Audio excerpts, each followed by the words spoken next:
Bonjour, vous Bonjour. êtes docteur en pharmacie. Merci d'être avec nous ce matin. Ce stade 3, il peut arriver là dans les prochaines heures?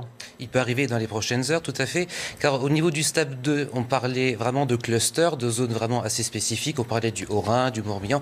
Là, on voit que le virus circule quasiment sur tout le territoire. Donc, on est très proche du stade 3. Docteur, faut-il s'inquiéter? C'est la question qu'on se pose encore une fois ce matin. Je me mets à la place des parents qui vont envoyer leurs enfants à l'école demain, qui vont retourner aussi au travail. Doit-on s'inquiéter réellement encore une fois? S'inquiéter, non. Rester vigilant, oui. Pourquoi? Pourquoi?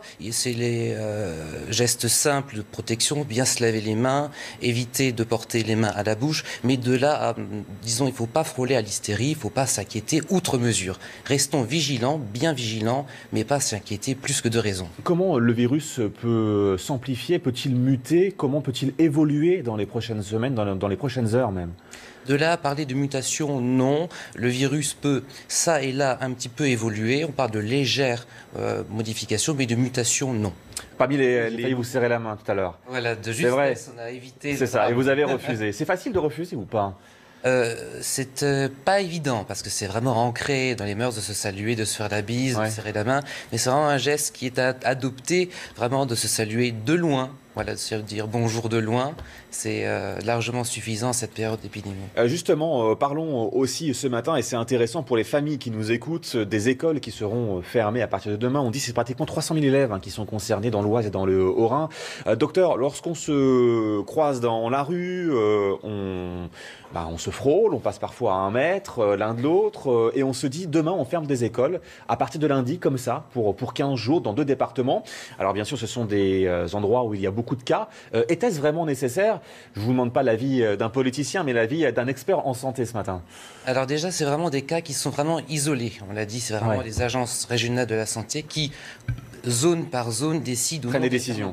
Voilà. Pourquoi? Parce que les enfants, bien qu'ils soient très peu malades de cette maladie, la véhiculent beaucoup. La véhiculent chez eux, à d'autres personnes, etc. Donc ce sont des vecteurs qui sont importants.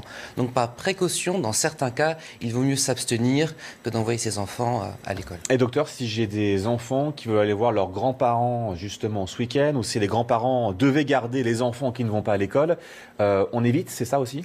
Tout à fait. On évite tout déplacement inutile, tout déplacement superflu, en plus vers des personnes qui sont plus fragiles que les autres. Les personnes âgées, les personnes en EHPAD.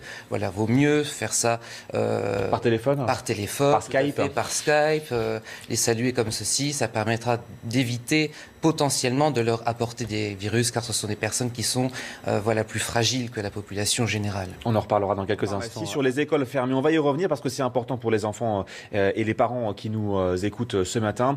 Elles sont fermées, pourquoi? Pour quelles raisons sanitaires? Ce ne sont pas les enfants qui sont les plus vulnérables face à cette maladie, ce sont plutôt les personnes âgées. Pourquoi? Parce que les enfants, les jeunes personnes véhiculent plus que d'autres ce virus à leur famille, etc. Donc c'est pour ce principe de précaution qu'il vaut mieux fermer les écoles. Thomas, on parle de stade 3 qui est imminent, peut-être aujourd'hui, peut-être demain ou après-demain. Ça veut dire quoi très concrètement ce stade 3? Ce stade 3 par rapport au stade 2, c'est que le virus circule sur tout le territoire. Donc il faut limiter au maximum les déplacements, surtout les déplacements inutiles. Et on change de stratégie par rapport aux hôpitaux et aux cliniques qui se consacrent essentiellement aux cas les plus graves du coronavirus, qui correspond à peu près à 10-15% des personnes affectées. Autre question importante ce matin, il y en a plein, mais on va vous poser celle-ci. Le virus, il devient quoi? Il peut devenir quoi là dans les prochaines semaines, dans les prochains mois?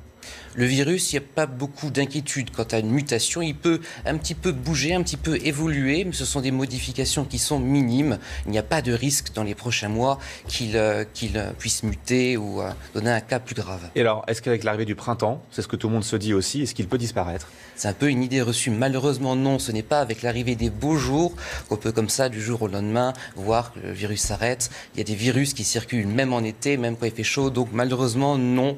L'arrivée du printemps ne sera pas forcément synonyme de fin du coronavirus. Et vous nous dites qu'il mute presque pas ou pratiquement pas. Est-ce que c'est une bonne nouvelle pour les vaccins qu'on essaie d'élaborer dans les prochaines semaines, dans les prochains mois?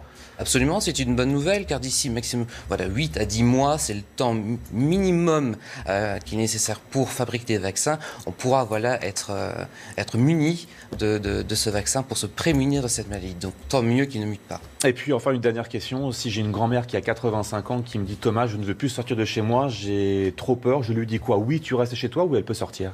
Voilà, si les déplacements ne sont pas vitaux, ne sont pas nécessaires, autant rester chez soi, surtout quand une personne âgée avec d'autres facteurs de comorbidité, problèmes respiratoires, problèmes cardiaques. Voilà, s'il n'y a pas de nécessité de sortir, autant rester à la maison. Merci aussi ce matin, était-ce vraiment nécessaire?